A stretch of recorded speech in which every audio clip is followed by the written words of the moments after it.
Hello, I'm Joni Casey, President and CEO of IANA. Over the last year and a half, the intermodal supply chain has been faced with unprecedented volume swings and challenges. In this video, IANA has gathered leading voices from the industry to share their thoughts on the business environment during and post-pandemic in terms of how their companies have adapted and what the rest of 2021 and the future holds. I hope their insight is beneficial. IANA membership provides you with a forum to interact with all of the intermodal stakeholders to identify and build consensus solutions to challenges facing our industry. Please visit intermodal.org to learn more about the benefits of belonging to the only organization that represents the combined interests of the intermodal freight transportation community. Hi, I'm Jim Newsome. I'm the President and CEO of the South Carolina Ports Authority in Charleston. 2020 was a year like no other, really. I mean, we didn't have a playbook for a pandemic or what would be involved in terms of demand. Candidly, we all thought the worst, I would say. I mean, we saw the China shut down after Chinese New Year, and we then saw the Western world shut down, automotive plants shutting down, and we really didn't know what sort of consumption patterns we were having. So we were kind of shooting in the dark. We were very, very conservative about our forecasts, and we were pleasantly surprised. I think in a sense, we were dubbed an essential industry, the port industry and the international logistics supply chain industry. And then what we learned is that people, if they couldn't go on vacations and couldn't go to restaurants, they'd stay at home and buy things. So we saw an unanticipated amount of growth that we had to deal with on the fly. I think the major challenge going forward is really that we're going to see some capacity constraints in several parts of the supply chain. Not the ports. I don't think Southeast ports will see that, but certainly trucking, rail capacity, ship capacity, we're seeing that. A lot of constraints, which will take a lot more planning, being a lot more intentional to make the supply chain fluid. I don't think there's any way to overestimate the importance of networking, of relationships. I think it's something that has become a bit of a lost art in business today with all the bids and spreadsheets and impersonal ways of communicating. In my career, 40-something years in container shipping and ports, you get stuff done by relationships and through trust and integrity.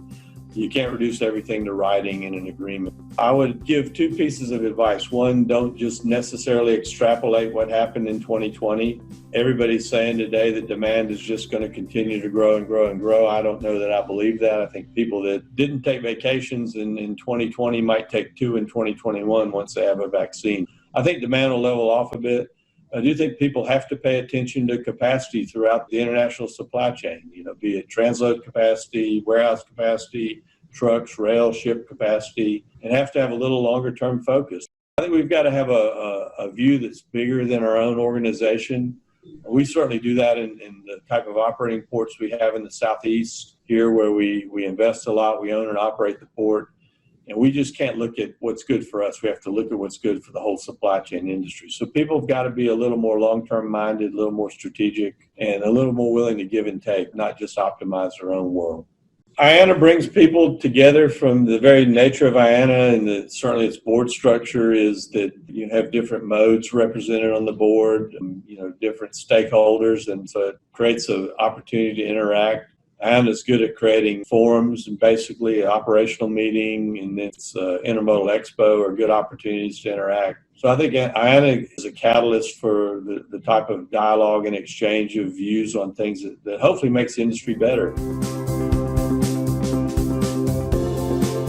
Hello, I'm Shelli Austin, President of InTek Freight and Logistics, and today I thought I would give you some insight on intermodal, specifically how it impacts our company and 3PLs that are adapting in 2021.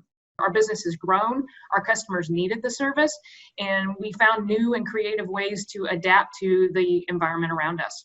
A lot of challenges have presented themselves in 2020. It's impacted many companies, many smaller companies, larger companies, a lot of hardship. We've been able to find a way to grow with our customers in a support method in how we take care of them.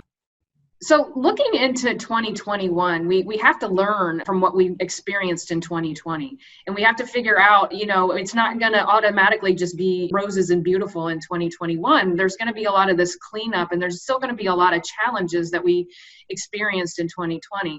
So how do we adapt in 2021, just like we learned how to adapt in 2020? It's going to be very different, but it's going to be learning from everything that we experienced. And the way we look at it here at InTek is we just have to continue to be 5 steps ahead of what is to come. And we may not be exactly right on what that is, but if we continue to be predictive and proactive in different ways, what are our customers going to need?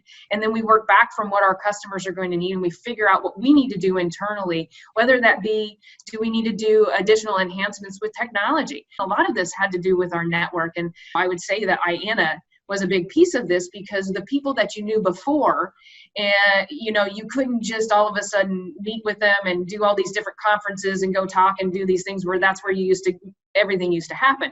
But if you had that established network, then it was easy to kind of pull different parts and pieces from their knowledge and from their environment and figure out, okay, with all the things that are going on in intermodal right now. And again, you can talk to anybody in the intermodal industry and they will tell you 2020 was the most erratic, trying to just figure out what's going on over here, what's going on in this market, what's going on at this ramp, what's going on in this coast. And by pulling that network together where everybody's spaced out and they all have different functions and parts within the intermodal segment, that's how we really started to get ahead of the game and get strategic about it and really start to solidify services and solutions for our customers. I am very blessed and excited to be a part of the IANA community. It has been a huge network, a benefit for our company, a benefit for myself, as well as growth for us. It's kind of like having that mentor, that great mentor that you really remember within your business of helping you grow. That's the way IANA is for our company as well as myself. I'm personally a board member for IANA, and that has been instrumental in my education and growth and just building the network to help our company. But as a company as a whole, we gain all these tools in our toolbox and these things that we can get from IANA that helps us strategically move forward in how we grow and how we service our customers. So it has been a huge help in 2020. I can't imagine that it won't be just as much, if not more, a benefit to be a part of the IANA network in 2021.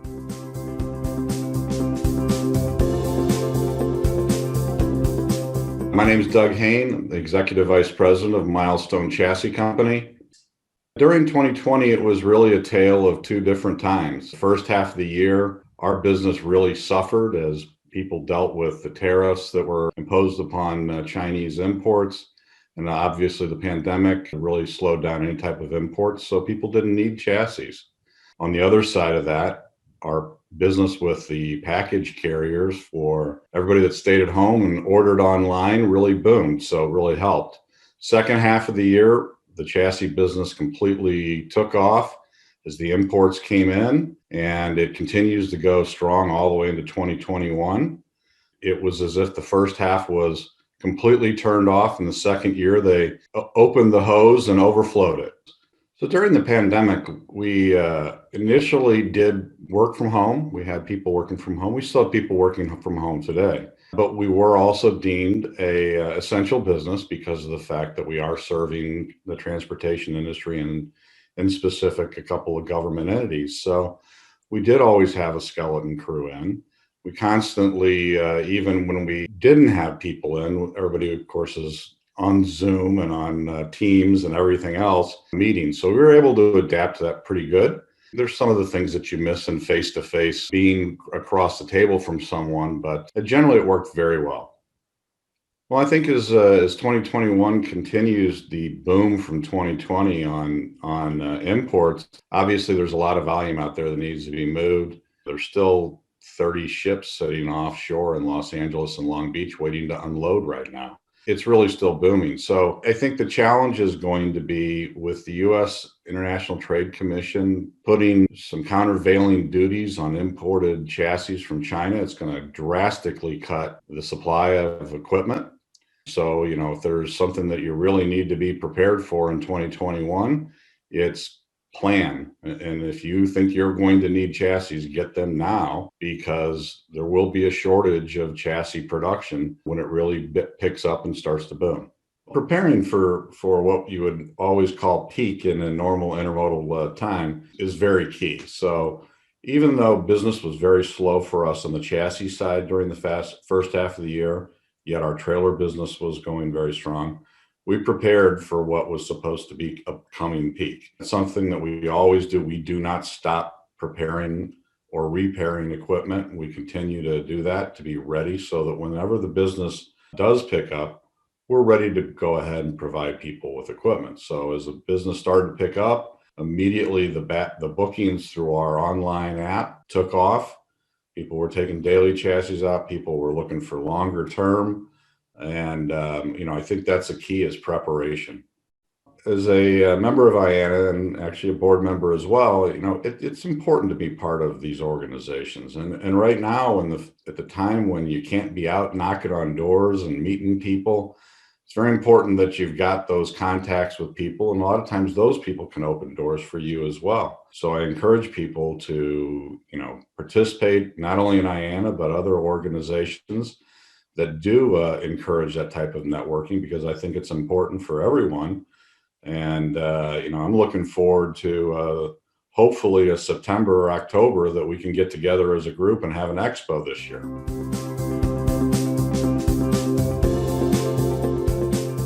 Hello, my name is Tom Williams, and I lead the Consumer Products Business Group at the BNSF Railway. Consumer Products represents our automotive, but importantly, our intermodal business. Hello, my name is Tom Williams, and I lead the Consumer Products Business Group at the BNSF Railway. 2020 was very unique in terms of having to idle and then redeploy so many resources associated with the dip and then the recovery in volumes after the pandemic. For example, at BNSF, our low water mark in volume was 81,000 units for intermodal volume in the first part of April. And by December, we moved as many as 124,000 units in a single week. So that's a swing of more than 50% in just a few months. And so one of the big takeaways that I think we should all be very encouraged by is the North American intermodal network was very resilient in this face of this unprecedented volume volatility that we had to deal with. One of the things I'm most proud of was the employees that weren't able to work remotely, that were on the front lines. And in the first part of the pandemic, we're dealing with the movement of essential goods that were so important through those first few months. And then as consumer demand ramped up and keeping up with that just huge demand from our customers, I couldn't be more proud of my teammates at BNSF, especially those that were working out on the network day to day throughout this very dynamic year of 2020. Certainly, our marketing team and many of our employees adapted very quickly and became experts at things like Zoom and Microsoft Teams and so forth. I think we were prepared on a number of fronts. I mean, first, when I think about our intermodal franchise, a commitment to long-term investment left us with the physical infrastructure that we needed when we needed to flex up toward the end of the year. And then from a commercial perspective, the long-term carrier partner alignments that we have both on the international and the domestic side of our business were certainly important as we've responded together to customer needs from the trough through the peak in December. Being an IANA board member is important. And BNSF is the industry leader in intermodal, and we want to be very involved in our industry's association. And so certainly we have a history of leaders before me who have participated on IANA's board, and I'm certainly proud to be in the current state of time representing BNSF and our industry through IANA. Intermodal is really the ultimate team sport, and IANA has helped bringing all of the players together through a number of forums, the various committees and task forces to discuss industry issues, a tremendous number of networking opportunities, which have historically been in person, but more recently virtual. In the future, we hope in person again, where those member discussions take place, certainly bringing industry issues to the table. And then specifically, one of the things I'm excited about is exposure to students and younger people who are thinking about a career in this industry. And certainly there's a place where students through the Expo Forum have exposure to industry leaders, and we can start to look for that next generation of talent to come into our industry.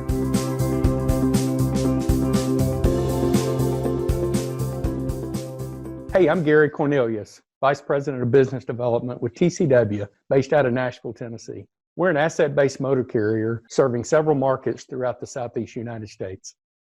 I think one of the biggest standouts in what we're dealing with, or what we've dealt with in 2020, is having to go virtual. We're in an industry that is brick and mortar based, we're asset-based, we're people-based, yet we have always felt that we needed to come do that at our office. All of a sudden, in late March, we're faced with the challenge of how do we do that yet still protect our employees? And we're forced to go to a virtual platform and really start working remotely with the majority of our staff. Quite honestly, it was a little horrifying. We as an industry didn't think we could do it. At the end of the day, we've come away with a different concept on what we're capable of now and what the agility this taught us to use has enabled us to do moving forward, to the point that we'll probably have positions that no longer work in a brick and mortar location, but are able to perform their duties flawlessly and effectively in a remote environment. Through the organizations we're involved with and through these relationships and opportunities to network, we have longstanding relationships with not only our clients, but with the other partners that we operate with within the intermodal supply chain. What this enabled us to do was to go remotely very quickly and still be able to rely on those electronic communications and phone communication in the same way that we do. I think that's one of the beauties that we weren't really anticipating was, if you think about today's transportation business environment, we're already electronic. We're already functioning from an email platform, from an EDI platform, and virtually telephone calls. Very seldom are we face-to-face as we interact together on a load-by-load, move-by-move basis. The only challenge for us was to take those relationships and move them to a remote environment to where instead of using a phone on a desk, part of our network at the office, we're now using cellular, which has become just as easy. We've been preparing and trying to be agile enough to really address these changes. Oftentimes, the face-to-face environment that we were in, we all felt, whether it was us as a motor carrier or our clients or vendors, we felt it necessary. And I think everybody's coming away now with a feeling that, hey, we can do this from afar. We can do it remotely. We can do it electronically and still accomplish everything we need to accomplish in transacting business together.